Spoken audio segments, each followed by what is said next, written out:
point of view, in this case, means through whose eyes is your story being told? What this really means is, how is the plot best revealed in terms of who knows what when, including the audience? So what are the factors that determine making this decision? First, the needs of the story.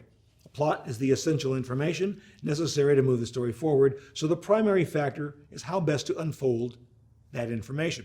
Second, remember that we said all storytelling is emotional. It succeeds or fails in how well it connects emotionally with your viewer, reader, listener. This should be the main factor in your decision in terms of the most effective way to parse out the information that becomes the plot. There are two main points of view. The first is omniscient, a word that is often used in reference to God or a godlike or mythical being, because any god sees and knows all at all times. They're omniscient. And that's the kind of approach this is. Then there's a second main point of view, and that's called subjective.